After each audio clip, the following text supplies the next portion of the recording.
It is foolhardy to attempt control of the ego self through the ego self.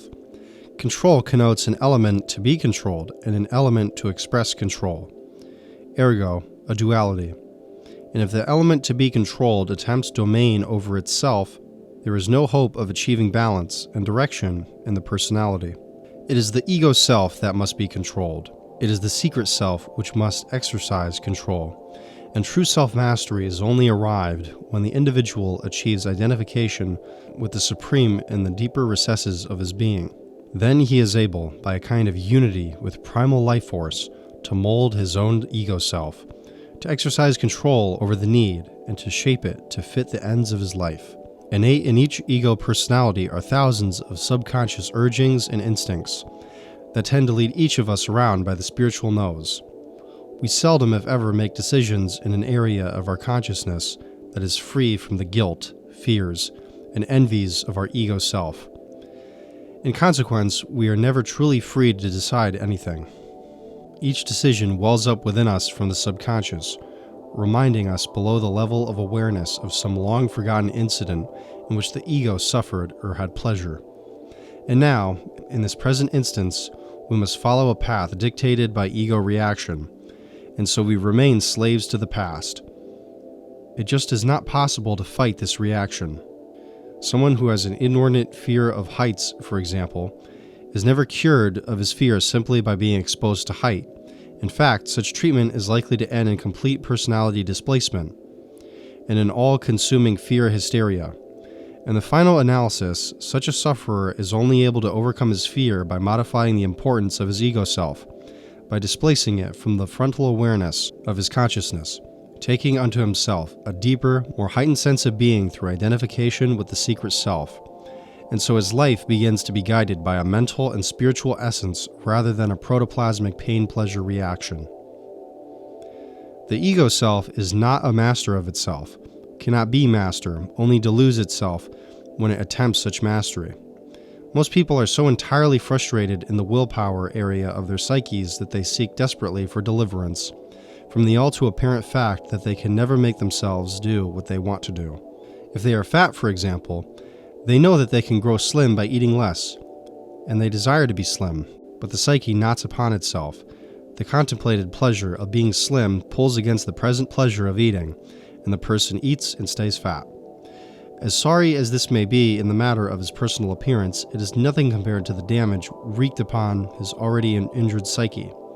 Now he knows that he cannot make himself do something that he ought to do, and he realizes all too well that he is not in control of his life. Something else is, and he senses this something to be undesirable, to be constructed of whim and mood and urge and sensualness, and he would be free of it, but cannot help himself, for he is attempting to make both subject and object out of the exact same thing, his ego self. In every action, as proved by physics, there is a mover and a thing to be moved, and by the very nature of space and energy and substance, an object cannot move itself without having something to act upon or against.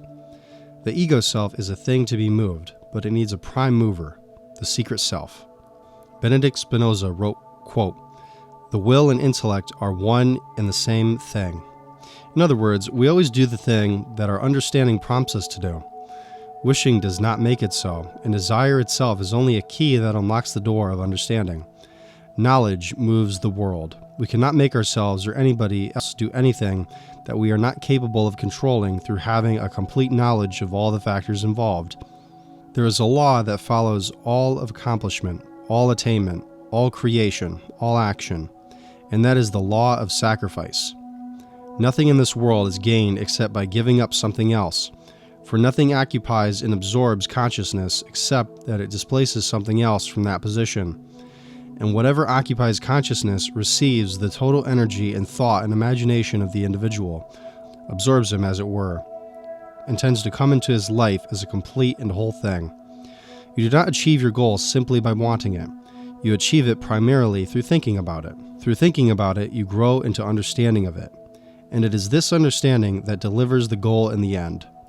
The first kind of understanding that must be achieved is an understanding of the psyche, how it is divided, how it consists of the little I, the ego, and the big I, the secret self, how the relationship between these two determines the mental health and effectiveness of the individual. Self-mastery starts with the knowledge of mistaken identity, how you always have regarded yourself wrongly. And when you perceive, no matter how dimly, the giant person you really are, then you are able to regard with compassion the struggling little pygmy of your ego, to educate it, direct it, enlarge it, and so enlarge your life. No discipline can be without pain, wrote Havelock Ellis. And when the ego seeks beyond itself for a method of discipline and growth, there must be a breaking of bounds, a throwing off of chains, an expansion into new territories of aspiration, and all that is old and restricting must be left behind, and all that was routine and secure must be left there too, and the soul must take flight into a new and higher area of consciousness, on brave wings, daring and aspiring. And just as ecstasy is close to pain, so pain will come, then ecstasy, then pain again, and the encircling shell will be broken, and understanding will come. The surface self has neither the scope nor the power to effect control of itself. When it attempts to impose such discipline, it achieves a kind of slideshow effect, remaining surface ego entirely, but dressing itself in inhibitions and restraints that make it a grotesque parody of itself. Discipline is only possible through subjection. The individual must acknowledge a being or a principle greater than he in order to follow its guidance. Once such acknowledgement is made, then the whole life is caught up in the work that is involved.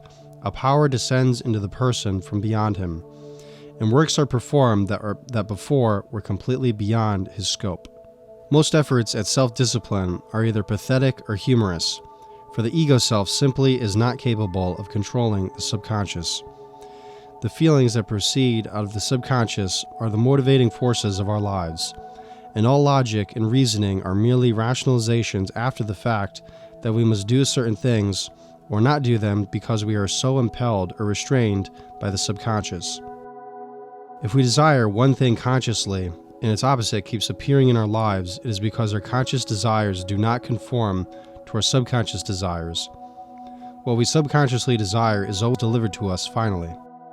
No amount of willing or wishing or hoping can change this immutable law, for the subconscious has an umbilical tie with the Supreme Mind, and what is impressed upon it as a thought, an idea, a desire, is inevitably delivered into the world of the individual. In point of actual fact, it is impossible for the conscious mind to truly entertain an image that is in direct opposition to subconscious feelings. For instance, if we are afraid to dive off a diving board and resolved to overcome this fear, we must first condition the subconscious not to be afraid. If we do not, we have absolutely no chance of diving off the board. We may climb upon it. We may look down at the water. We may command our limbs to throw us forward through the air, but they simply will not respond. The fear-created image in the subconscious holds us back, protects us from the danger it fears. That conditioned image was placed in the subconscious by the impact of the conscious mind. But imagination and a new conditioned image, free of fear, may be placed where also by conscious mind, and when it is, we are free to dive off the board and will. Willpower itself is a much overrated and misunderstood thing. Like a rattlesnake, the will often turns on its tormentor and delivers a painful laceration. The story is told of the man who had become obsessed with the power of his mind and his will. He believed he was able to command all animate things to do his bidding, and now sought to prove the effectiveness of his thought upon inanimate objects. He secluded himself in his study, placed a small block of wood upon his desk, sat down in a chair opposite it, sought to move it by the power of his mind. 3 days later, relatives, failing to elicit responses to their knocks and calls, broke down the door and found the poor man seated before his desk in a catatonic stupor from which he never recovered. He never again, in the few remaining years of his life, evidenced any symptoms of will whatever.